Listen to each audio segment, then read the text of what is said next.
I'm definitely the wild card for your entertainment for tonight. Um, I I do quite a bit of public speaking, but the demographics of who I speak to is much different. I'm usually asked to speak to graduates of special operations pipelines before they go operational, and that's a very reverent event, and you know with the concept of why.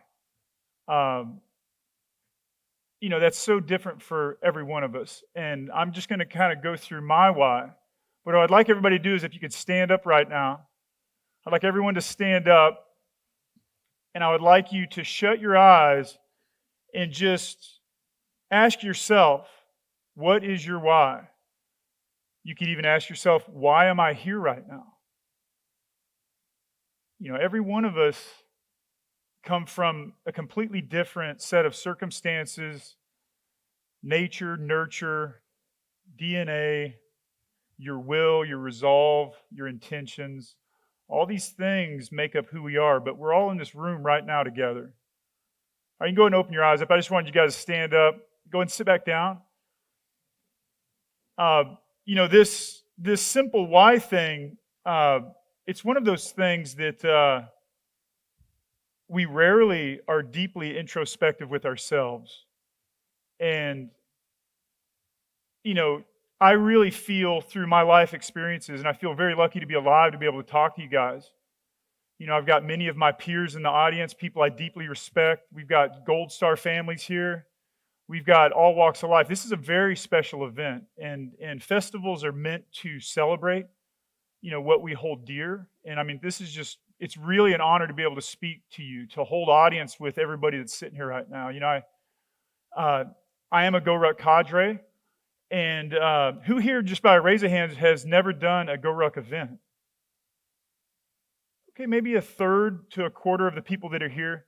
Go Ruck events are not CrossFit.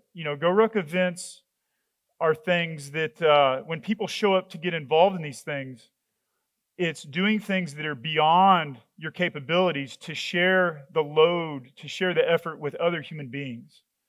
The reason that people are there are very strong whys of why they get involved in Go Ruck. And I really think that is more important than being the best athlete. I'm going to get into my why, but I really think that it is the magic of life to understand your intentions and your resolve. And I'm going to get really deeply into that. As a young boy, I grew up, and just by a show of hands, believe me, I'm way beyond my ego or anything, but I'm just trying to understand who here has read my book. A pretty large amount of the people here. And I apologize if I bore you if I get into the things that you already know about me, but there's some that don't. But I want to kind of take you through my life and my why, just so maybe tonight when you have a moment, you reflect on your why, why you're here right now, the things that you've done in your life to empower yourself, to overcome obstacles, to do things to improve the lives of the people that you love, all these things. But my why, I started out pretty much a young boy growing up in a really shitty town outside of Fort Worth, Texas. My father was an outlaw biker. He was an enforcer in the Mongol biker gang. And I grew up around a lot of violence. I grew up around a lot of illicit drug use. And in reflection, I never, ever talked to a high school counselor. I've never talked to any counselor or mentor in any public school system that I ever went to. I was raised by my father's friends. My father's friends that were in this biker gang, they were all Vietnam veterans. And to take it a step further, they were Vietnam combat veterans. And these men would talk to me all the time about their experiences in Vietnam. And it was the subtle things that they would do. It was very subtle things in the way that they interacted with each other. But that really sunk its claws very deep into me. When I was a young adolescent, I had significant knee pain and health issues. I had a tumor on the side of my knee. And at the time, this is in the mid-'80s, and we didn't even have insurance. And out of shame and out of thoughts that I was weak, I pretty much harbored this massive tumor in my knee for like 2 or 3 years. And it basically ate away the majority of my MCL and ACL inside my knee. And I mean, I couldn't straighten my leg all the way. I couldn't bend it all the way. And I thought I was weak, so I would just work out all the time. I remember I talked to my father, who I deeply admired. And he trusted me. We went to a family practitioner, and the family practitioner told me that it was merely growing pains, that what I was experiencing was growing pains. And I felt very shameful for even getting my father to take me to the doctor because I was just weak, and that's why this was happening to me. And I remember I was, the day that I had my surgery to remove the tumor in my knee, the doctor told me right there as I'm pretty much about to get gassed out or whatever they do to you at the time, and he was like, it's a 50-50 shot you're waking up with your leg. And I tell you, man, that really affected the entire trajectory of my life. And I never, I told myself right there, I was like, I'm not going to be a victim, and obviously I got my leg, but that really did some weird things to me. I realized, one, that nobody cared, that nobody cared about the outcome of my life and the intentions in my mind. And I remember I went home after the surgery, and I got a big marker, and I wrote "overcome" on a piece of cardboard. And I put it above my bed, and I would just lay there and look at it. And physical therapy was not really great in the 80s. They would tell you, they'd prescribe a couple, things here and there to do with your knee. And I remember I doubled, tripled, quadrupled those up. And in fact, I went so heavy duty with my rehabilitation, I started reading yoga books. I started reading meditation books. Again, this is, pretty much a kid living in a trailer park below the poverty line, no rehabilitation in the 80s. I mean, the 80s were hard on everybody, but it was really hard on me. And but I was so deeply interested in how to make myself stronger. And I began to create different affirmations for myself. And I was like, I'm not going to involve myself in anything that doesn't make me grow physically, mentally, or spiritually. And again, I'm so deeply involved in the metaphysics of things. Like if I'm weak and I'm doing all this, what's wrong? What's wrong? Am I not breathing correctly? And I mean, I'm 50 years old. And I mean, this is when I was like 15 years old when these things are happening to me. And yoga and meditation was not cool in the 80s. I'm just going to throw that out there. But I got deeply involved in Qigong, meditation, yoga, weightlifting, powerlifting. I mean, I'm built like a giraffe. But I got deeply involved in building myself physically. And when I started rehabilitating my leg, I got involved at this gym. It was called Iron Horse Gym. And it was the first gym that Ronnie Coleman really got involved in. And Iron Horse turned into Metroflex. And so this was like a hardcore steroid powerlifting 80s power gym. And all of those men became my new role models. And it was a regular occurrence that guys like Tom Platz, Lou Ferrigno would go up in there. Just all of the great bodybuilders of the 80s would show up there, and tall, skinny-ass Roger would be there working out with them. And I earned all their respect. And in fact, the owner of that gym was the best man at my wedding. That's how into it I was. And I got married 28 years ago, to my prom date. And so I was anything that I've been interested in, I definitely become shamanistic about it. And it's something that I've always just been interested in, the subtleties that make magic happen. And it was not only the men that I grew up around were larger than life, but I was experiencing severe, I guess I was extremely a desperate person, to not only fix myself physically, but to find my own way. And I think, the grandeur of our lives is often owed to the difficulties that we face. And at that very pivotal moment of my life in my adolescence, it was extremely difficult. Here I am, I'm crippled. There's no way I'm going to college. And my only way out is to master myself mentally, physically, and spiritually. the men that raised me definitely planted seeds in my mind about the lure of combat, about the magical qualities and lessons to learn in the adversity of combat. And one of my dearest mentors as a young man was this guy, Jack Gaylor. He was a Vietnam combat veteran that he was a corpsman. And I asked him just real naively one time, I was like, who's the hardest men in the military? Like, who are the baddest of the bad? And through his experiences, he was like, reconnaissance Marines is what he told me. And I'm like, well, that's what I'm going to do. You know, I was just a dumb young kid. I'm like, well, I'll go be a reconnaissance Marine. So joined the Marine Corps right out of high school. I mean, like the day after I graduated, had my diploma, right in the Marine Corps. And it was really odd because I would meet other Marines and I would tell them what I wanted to do. And I remember meeting my first platoon sergeant in the infantry platoon. At the time, you had to be an infantry Marine before you could try out for reconnaissance. And so I did my 2 years as an infantry Marine, but I remember checking into that unit, and the military is big on mentorship. And I think that we all share that experience. A lot of you guys have significant military experience as well. But my platoon sergeant asked me, he's like, so what's your plans in the Marine Corps? What's the next 4 years, 8 years, 10, 12? I'm like, I'm going to be a shaman reconnaissance Marine. And he's just like, it was like saying that you were going to be, you know, an NFL player. It's like saying that you're going to be a demigod, you know. Combat arms within the Marines is very celebrated.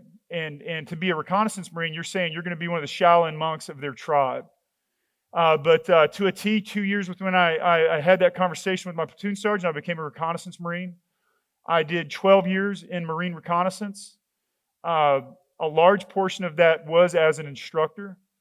I took the job of being a mentor within Marine reconnaissance very, very, very seriously. I was notorious, and I had I would walk around with a bag of chicken bones. And just for instance, and there would be students out there, and I would throw those chicken bones, and that would decide how many burpees or 8 counts or low crawls or wet and sandies or whatever nasty thing that they were going to do that day, how many they were going to do. And it was always horrible. But it was horrible for a reason. It was horrible for a reason because I was using the medium of special operations, specifically Marine reconnaissance, to develop these men physically, mentally, and spiritually. I was trying to show them why I was doing why I was doing what I was doing, and why where my passion was coming from. And I had a very dramatic effect on the entire career field. There's a lot of things, and at the time, again, this is like mid-90s, you know, and I was having guys do stuff, you know, fill your mouth up with water. That's the gentle way of doing it. I would often make guys fill their mouths up with sand or rocks, and then we would go running for hours, or I would try to teach them box breathing techniques, yoga. I mean, sun salutation isn't bad unless you do it for 4 hours straight with a pack on, you know. And anybody that's done some of the events that I run, I try to run that in that same very similar fashion of, I want you to consider your why. I want you to consider the subtleties. You know, we can always do more. Just a bit of Eastern mysticism. The finger pointing at the moon is not the moon. Okay, so even when we think about go-ruck, obstacle course racing, mastering our bodies, some people get so focused on the finger pointing at the moon and not the moon. And that's where we turn to this why. Always remember, think about that in your life. The things that you're celebrating the finger and not the moon. Get to the deeper why. The deeper why. It's not about abs. It's about who's going to pick up that 120-pound sandbag at 2 a.m. How much do you love the people that you're with? The why. That's more important than anything else. We had one son at the time. I ended up doing a 18-month-long deployment in Afghanistan. I was deployed when 9/11 happened. So I saw SOF before GWAT, and I saw it after. And before 9/11, it was about being the Shaolin, oiled up abs, pecs, lats, just super beast that knew his job really well, and everybody wanted to be that guy. After GWAT, we were prostitutes turning tricks. It was like, let's get you there. Now, hey, man, you're badass. Let's go do badass stuff. And then it was about how many deployment cycles could you do. And that's extremely hard on families. Um, and I've definitely inherited my fair share of that load and grief. Again, my wife and I, we went to prom together. We've been married 28 years. I love her dearly. And we're really just one person. I mean, we've been through it all together. But at that time, after 9/11, I was deployed, and then we basically got extended for another year on our deployment. I ended up doing a bunch of ground reconnaissance in the Marine Corps, which established Camp Rhino in southern Afghanistan. But my whole point to that is I didn't think I was going to live through that. You know, I was in Australia when 9/11 happened, drinking a beer at a bar, and seeing that happen, deployed as a reconnaissance team leader in a Marine Expeditionary Unit. I was like, this is World War III. I'm not coming back. And I think that's very difficult, that people that deal with mortality as a profession, that when you do survive, there's nothing to come home to. There's only more. And to try to fight that, I had to readjust my intentions. My why was changing what I was doing, and so I went into pararescue. And went into pararescue. I had to go through all the selection training again. I mean, at the time, I was so ridiculously fit. I mean, I was your 5-minute mile running guy, but we all know that's not everything. I was your 30 pull-up any time of day guy. I mean, I was a collegiate level swimmer. I was on the Marine Corps triathlon team. And when I went back through pararescue training, it was a breeze. You know, I went right through it. I mean, I was surprised at what they could get away with. You know, as a Marine Corps reconnaissance instructor, they're very tense about hazing. But within Air Force Special Operations, the rest of the Air Force does not understand ground combat by any means. But the guys that do really understand ground combat are combat controllers and pararescuemen and TAC-Ps.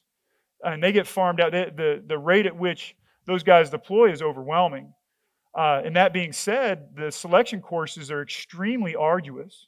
And they got away with a lot of horrible hazing. And I was kind of excited about that, because I was joking with some of our GoRuck tribe members just walking around the grounds, and I was telling them about how many sandbags we had to fill up. I mean, me and like 5 other in a large group of volunteers, we filled up over 300 sandbags over the last few days. And I was like, we're feeling the pain too. You know, like if the good medicine is for you, it's for us too. But next time you see me, you're probably gonna be filling sandbags. You know, but I guess what's good for the goose is good for the gander. Again, I was a notoriously evil and sadistic and deeply intuitive instructor in special operations. So to go back through things, it was kind of like spiritual. One of my dear friends is a man named Rudy Reyes. He was my student in reconnaissance. And him and I are very close. And DS and I, we all are in an organization called Force Blue. But he was one of my favorite students, and we just kind of enjoyed each other's company. I was telling him what I was going to do. I'm like, I'm going to go through pararescue training again. And he was like, brother, that's spiritual. And I'm like, that's all I know, man. You know, it's like, I'll go back through this stuff. But went through it, was amazed at how much hazing they actually did do. There's a lot of unregulated training that takes place in special operations, much like GoRuck, you know, depending on your instructors. Again, my why had shifted my reality. You know, having children changes our view of mortality. Exposing ourselves to combat, mortal combat, changes the way that we view our own mortality. Having children changed myself. It wasn't about me growing mentally, physically, and spiritually. It was now about I have other human beings that mean more to me than myself. And I think as parents, it's difficult. You know, I mean, like we all make mistakes. My first son, I was extremely brutal with, just as my father was to me, because that's how he showed me love. And I was really very, very strict with him and very corporal punishment and physical with my older son, who's now a Marine. And the only reason I bring up my kids is my son Oz. When Oz was 4 months old, I'd gone through an injury, a paralysis injury, from a previous injury that had happened in the Marine Corps. Nobody in special operations is not like the walking wounded. You know, it's like we're all zombies of these weird injuries that we get. And I was paralyzed below the waist for 3 months. My family was flown. I was going through such intense training that I hadn't seen my family in a year or so because I was going through the pipeline. And but I had injured myself at AST, which is a follow-up school for combat controllers and pararescuemen. And long story short, I was paralyzed. I had surgery. And when I had surgery, I came back to this crappy on-base house outside of Hurlburt Field. And we went to wake up Oz from a nap. He was 4 months old. And my father ran him down. We were also moving in at the same time. Like the movers were there, and I'm laying on a futon with my wheelchair next to me. And my dad ran my Oz, my son, who's sitting there. Oz, raise your hand, buddy. Oz right there. They ran him down to me. Same day that I had this, experimental procedure on my spine to potentially walk again. And he was no breathing, no pulse. He was apneic.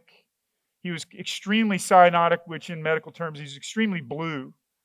And I just finished the most advanced trauma training that human beings can go through as far as being a pararescueman.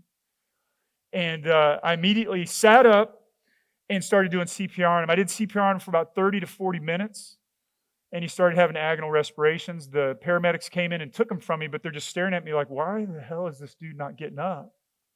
It was very surreal, but Oz and I are very close. Anybody that knows us know that we're more than close. We're kind of like one person. And that's the reason why, is because not only did he heal with me through my back injury, Oz obviously survived, and he's thriving. He's 18 years old now, but I did CPR on him, and so he's got an anoxic brain injury. On top of being nonverbal, he's also got type 1 diabetes. I manage all that for him. He's extremely competent. He's a unicorn to anybody that he meets. But him and I definitely share our souls. I did obviously learn to walk again. It took 2 years with assistance to do that. And the whole time that I was injured, I was like, well, of course I'm going to recover and continue to be a PJ. And again, this seasoning of resolve and intention started whenever I was 13 years old. And it just carried and carried and carried and carried to now I'm paralyzed. And these doctors are like, well, of course you're med board and of course you're getting out. And I'm like, no. Like, I'm going to rehabilitate. I'm going to go and do this thing. Well, I did do that thing. When I did get back on my feet, I wanted to go to the most elite pararescue unit in the world, the most active pararescue unit in the world, and that is in Anchorage, Alaska. On average, we do one rescue per week, 52 weeks a year. And those rescues are really, really wide-ranging. You could be, the distances involved are like taking off from Dallas and parachuting into Montana into the mountains to a plane crash. And I did that for, just over 13 years there in Alaska. I retired about 5 years ago. I did have a very colorful career as a pararescueman. But again, changing from, prior to GWAT, after GWAT, it was about turning tricks. And I think I deployed just over 11 times, maybe 12 times, as a career soft guy. On one of those deployments in 2010, I was actually the guy in charge. I was like the enlisted guy in charge of a group of pararescuemen. And I had seen combat. I had done multiple deployments. I felt I was a very seasoned and very experienced pararescueman. We got involved in a operation called Bulldog Bite. And on the first day, one of the PJs that I was in charge of, when we deploy, we don't have like a platoon of guys. We have maybe 12 guys. And on the first mission of Bulldog Bite, it was high up on the border of basically Pakistan, Afghanistan. Everybody's probably familiar with Restrepo, the film. It's literally just like a valley over from where that was that Bulldog Bite took place. On the first mission, a young PJ was shot in the head through the bottom of the helicopter, and that's just to get the guys that are injured, and it's all mountainous. I think all of the rescues were above 7,000 feet. which is problematic. You have to take the armor flooring out of the helicopters. Very rugged. Every mission that we went on were hoists into firefights to get guys that are being overrun. On one of those missions, we flew in. I hoisted in, and the hoist cable I was coming down the cable to assist others on the ground for got hit like 6 or 7 times. NVG shot off my head. I got struck in the body armor a couple times. When my foot hit the ground coming down the hoist from the helicopter, an RPG detonated like 15 feet away. We were stuck on the ground. They sheared the hoist cable and they left. The helicopter had been damaged. The windshields were shot out of the helicopter and they left. And we were on the ground for 3 hours. We were overrun. Went to hand-to-hand fighting, and that night 4 men died in my arms. And we ran out of ammunition. After we ran out of ammunition, we started calling airstrikes on ourselves, hoping to martyr ourselves. And these are hellfires that are impacting just right over our heads, right around us. And again, it's a very mountainous environment. But there was no reason that we thought we would live through those experiences. After we got the living of this platoon out, all the critical injuries out, we had to hoist the dead. Most of these men died in my arms. And in the back of the helicopter, there was no room. I had to sit on all of the dead. And some of these guys had horrible, horrible disfiguring injuries. And when I say the combat was surreal, it was, there were men that were next to me within 5 feet that would take RPGs on berms. I was unaware that even happened. And I would get them to assist me with others, and their faces would be caved in or they'd be dismembered, and they were right next to me. And we loaded the helicopters, and again, these are all hoists. And we sat on the deceased. And in combat, you don't put heroes, what we call them, or deceased service members. You don't put them in these great conditions. You put their bodies in a Conex box. And through that week, I think that there was 11 men that were killed. There were 49 that were mortally wounded that we had saved, but there were 11 men that had killed. And that night, there were 4 in my arms. And we'd survived those experiences. And the only reason I bring it up to you tonight is not to just tell you a war story, but to tell you that life is very interesting. And the interest that special operations units have in me telling this story is the power of our lives really lies in the subtleness of our resolve and our intentions. When I think about the moments that I just described to you, like it took a lifetime for me to be that person at that moment, that needed to be there for those men. We needed to be there for each other. We were fighting for our lives, but the resolve and intention are the only things that had any value in those moments. Our resolve and our intentions. And that's what's so beautiful about GoRuck. That's what's so beautiful about this festival, is it's not about abs. It's not about, the thing. It's about our hearts. It's about our character. It's about our spirits, our soul, coming together to learn, to play, and to grow. Nothing in your life that you've grown from was easy. Nothing in your life that you've grown from did not require discomfort. And I think that, again, the difficulty or the adversity that we face is the grandeur that we experience. But you have to face that discomfort. That's what's so beautiful about, this culture that we're all here developing and creating together. It's one of those things that to do something that really sucks with another human being and becoming closer for it, that is growing mentally, physically, and spiritually.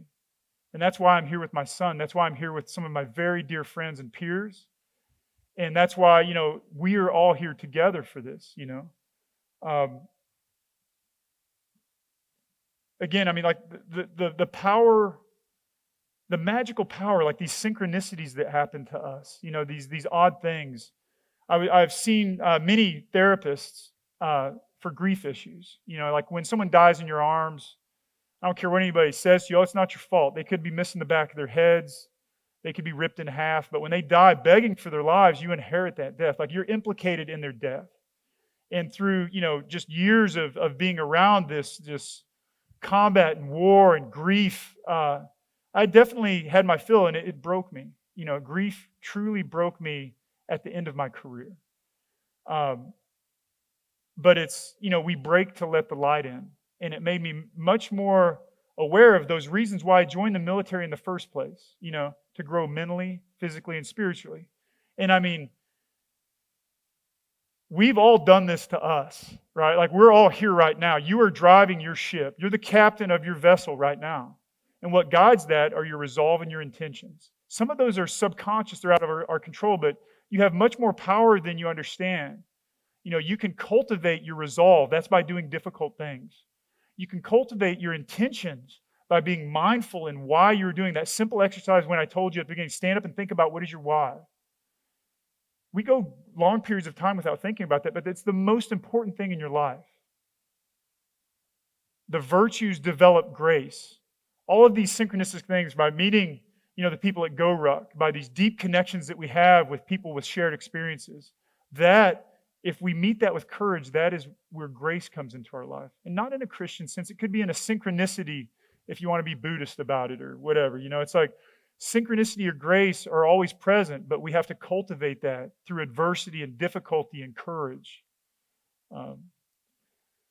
One last thing I want you guys to contemplate beyond the power of your resolve and your intentions and being aware of these things is go beyond the story of your life. The details do not matter. It's the emotions that really matter. But thank you for your time. Yeah.